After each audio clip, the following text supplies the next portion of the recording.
Hello friend, नमस्कार। आप सभी का हमारे एक और नए वीडियो में स्वागत है। यह वीडियो भी जेएसएससी उत्पाद सिपाही और झारखंड पुलिस के लिए महत्वपूर्ण है, तो वीडियो को अंत तक ज़रूर देखें। और यदि आपको हमारी वीडियो अच्छी लगे तो वीडियो को लाइक शेयर ज़रूर करें और चैनल को सब्सक्राइब करके बेल आइकन को प्रेस ज़रूर करें, ताकि आपको हमारे आने वाले और वीडियो की जानकारी मिल सके। तो आज के वीडियो में हम लोग खोट्ठा के गजपत संग्रह नामक किताब के धर्म कर्म कहानी के बारे में हम लोग पढ़ेंगे। तो चलिए वीडियो को शुरू करते हैं। तो खोट्ठा के गजपत संग्रह नामक किताब के जो धर्म कर्म कहानी है, उसके लेखक का क्या नाम है? तो उसके लेखक का नाम दिनेश कुमार दिनमनी है। और दिनेश कुमार दिनमनी कहाँ के रहने वाले थे? तो दिनेश कुमार दिनमनी बाराड़ी गांव के रहने वाले थे, जो बोकारो डिस्ट्रिक्ट में आता है। और दिनेश कुमार दिनमनी के पिता का क्या नाम है? तो इसके पिता का नाम महेश्वर महतो है। और एक चीज़ बताना चाहता हूँ कि खोट्ठा में जितने भी लेखक होते हैं, यदि उसका उपनाम पूछा जाता है तो उसके लेखक के लास्ट में जो नाम लिखा रहता है वही उपनाम होता है। जैसे कि दिनेश कुमार दिनमनी है, इसके लास्ट में दिनमनी लिखा हुआ है, तो इसका उपनाम क्या हो जाएगा? दिनमनी होगा। चलिए इस कहानी में हम लोग बात करते हैं पात्र। इस कहानी में क्या क्या पात्र है? तो पहला पात्र है अघनू का, दूसरा पात्र है समर काका का, तीसरा है गुजर महतो का। इस कहानी में 3 पात्र का जिक्र किया गया। पहला अघनू, दूसरा समर काका, तीसरा गुजर महतो। तो अघनू के पिता का नाम समर काका है और समर काका के पिता का नाम गुजर महतो है। चलिए कहानी में आगे बढ़ते हैं। विसर्ग क्रिया या वृषोत क्रिया, तो इसका मतलब क्या होता है? श्राद्ध कार्य में साँड़ साड़िन को छोड़ने की प्रथा। मतलब किसी घर में किसी का देहांत होता है तो प्राचीन काल में जो एक प्रथा थी कि जानवर को जो तुम्हारे घर में जानवर है उसको छोड़ना है, उसी जानवर को छोड़ने की प्रक्रिया को या प्रथा को विसर्ग क्रिया कहा जाता है। तो चलिए कहानी को शुरू करते हैं। धर्म कर्म कहानी में दिनेश कुमार दिनमनी ने उस सामाजिक कुप्रथा का वर्णन किया है जिसके कारण गरीब किसान आर्थिक रूप से और निर्बल हो जाते हैं।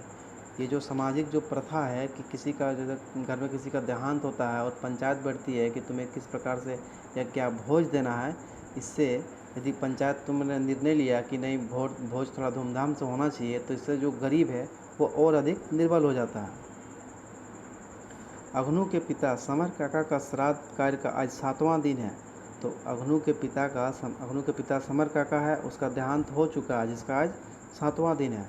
गांव के महतो एवं अन्य सम्मानित लोग इस बात का निर्णय करने वाले हैं कि समर काका का भोज अघनू के द्वारा किस प्रकार संपन्न किया जाएगा। और ये 7वां दिन गांव में एक बैठक बैठता है जिसमें गांव के महतो और अन्य सम्मानित व्यक्ति शामिल होते हैं और वो लोग इस बात का निर्णय करते हैं कि समर काका का भोज अघनू के द्वारा किस प्रकार से दिया जाएगा या संपन्न किया जाएगा। आगे कहानी में है, कहानी के कहानीकार स्वयं उस बैठक में उपस्थित है। मतलब लेखक जो है दिनेश कुमार दिनमनी, वो भी उस बैठक में उपस्थित है और आज से 9-10 वर्ष पहले की एक घटना को याद करते हुए घटना का वर्णन करते हैं। लेखक उस बैठक में उपस्थित है, लेकिन वह लेखक अपने मन में 9 से 10 वर्ष पहले घटना घटी थी, उस घटना को याद करते हैं। तो वह घटना इस प्रकार से है। समर काका का पिता गुजर महतो का जब देहांत हुआ था तो सभी ने यह निर्णय लिया कि समर काका के पिता का भोज धूमधाम से होना चाहिए। और जो लेखक जिस कहानी को याद कर रहे हैं उस कहानी में है कि समर काका के पिता जो गुजर महतो है उसका देहांत हो चुका है और पंचायतों ने निर्णय लिया कि गुजर महतो का भोज बड़ी धूमधाम से होना चाहिए। साथ ही विसर्ग क्रिया भी होना चाहिए। और साथ में क्या निर्णय लिया गया कि विसर्ग क्रिया भी होना चाहिए, मतलब जानवरों के जो छोड़ने की प्रथा है वो भी होना चाहिए। समाज के लोगों की बातों को समर काका नज़रअंदाज नहीं कर सकते थे और समाज में जो निर्णय लिया गया उसको समर काका मना नहीं कर सकते थे। इस कारण जैसा सभी लोगों ने तय किया, समर काका ने भी अपनी सहमति दे दी। मतलब पंचायत में जो निर्णय लिया गया उसमें उस निर्णय को समर काका ने मान लिया। और समर काका ने अपने पिता गुजर महतो का भोज बड़ा धूमधाम से किया, लेकिन भोज पार होने के बाद समर काका को समस्या होने लगी थी। तो क्या क्या समस्या हो रही थी? अपने खेतों को बेचकर ऋण चुकाना पड़ा। समर काका ने जो अपना खेत बेचा था उसको खेतों को बेचकर जो किसी से ऋण या पैसा लिए थे वो उसको ऋण को चुका रहे थे, वो खेतों को बेचकर। दूसरा है अपने जानवरों से हाथ धोना पड़ा। जो विसर्ग क्रिया है उसके कारण से और इसके समर काका को अपना जानवर को छोड़ना पड़ा। तीसरा, उनकी आर्थिक हालत ख़राब हो गई थी और समर काका की जो आर्थिक स्थिति थी वो भी ख़राब हो चुका था। चौथा, खेती भी ठीक से नहीं कर पा रहे थे क्योंकि जानवर विषाक्त क्रिया के कारण गंवाना पड़ा। वो खेती कहाँ से करता, क्योंकि विषाक्त क्रिया के कारण जो उसके पास जो जानवर थे वो तो छोड़ दिए थे, तो खेती भी नहीं कर पा रहे थे। आज समर काका का देहांत हुए 7 दिन गुजर गए। लोग उनका बेटा अग्नू से पूछ रहे हैं कि वह अपने पिता के श्राद्ध कार्य किस प्रकार से संपन्न करेगा। और शुरुआत जो कहानी को शुरू में हम लोग पढ़े कि अग्नू के पिता समर काका का देहांत हो गया, तो 7वां दिन बैठक चल रही थी। तो उस बैठक में लोग अग्नू को बोल रहे थे कि तुम अपने पिता का श्राद्ध कार्यक्रम किस प्रकार से संपन्न करेगा। महतो अग्नू की तरफ मुँह करके कहा कि साइंस रखो अग्नू, सब भगवान ठीक कर देगा। और महतो लोग अग्नू की तरफ देखकर क्या बोला कि अग्नू हिम्मत रखो, सब भगवान ठीक कर देंगे।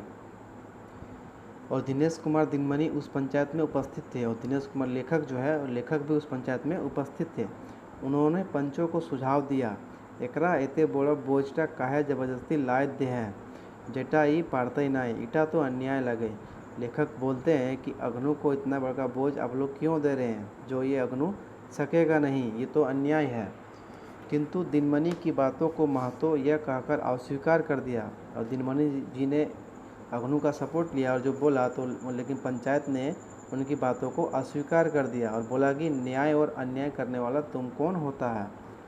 महतो ने यह भी सुझाव दिया कि शंकरू को अपने नाती को समझाना चाहिए। लेखक का जो दादाजी है उनका नाम शंकरू है।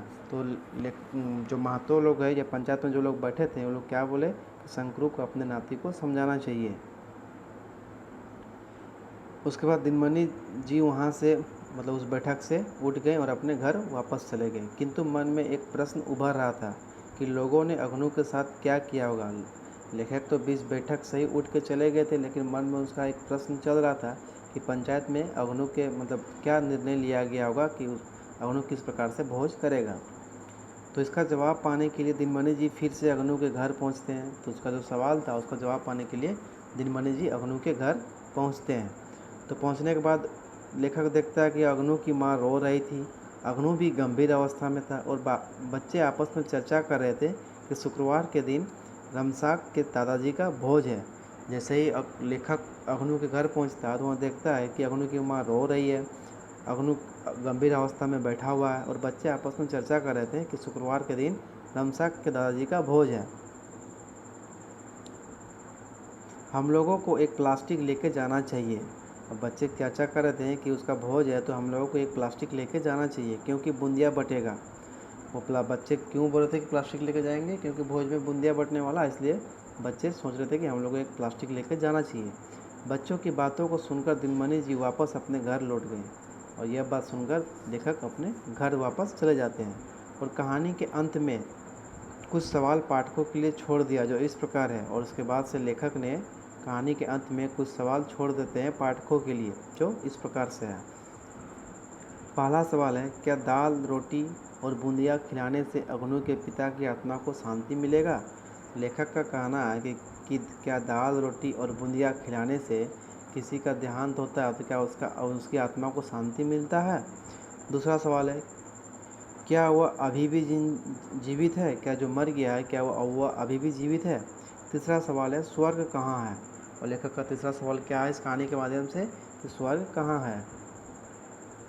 और लेखक इस कहानी से कुछ संदेश देना चाहते हैं। तो पहला संदेश है कि धर्म के नाम पर किए जाने वाले आडंबर से गरीबों की आर्थिक दशा और खराब हो जाती है।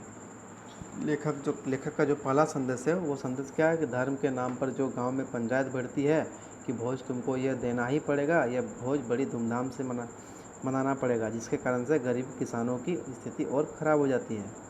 और लेखक का दूसरा क्वेश्चन है कि धर्म होना चाहिए लेकिन सिर्फ मानव कल्याण के लिए होना चाहिए। अब आगे है नोट में कि अग्नू के पिता का क्या नाम है। तो अग्नू के पिता का नाम समर काका है और समर काका के पिता का नाम गुजर महतो है। और जो पंचायत कब बैठी थी, अग्नू के पिता समर काका के मृत्यु के 7वें दिन में बैठा हुआ था। और गांव में जो भोज था रमसाक के दादाजी का कौन सा दिन था, तो शुक्रवार के दिन था। और यदि वीडियो आपको अच्छे लगे तो वीडियो को शेयर ज़रूर कीजिएगा और चैनल को सब्सक्राइब ज़रूर कीजिएगा। धन्यवाद।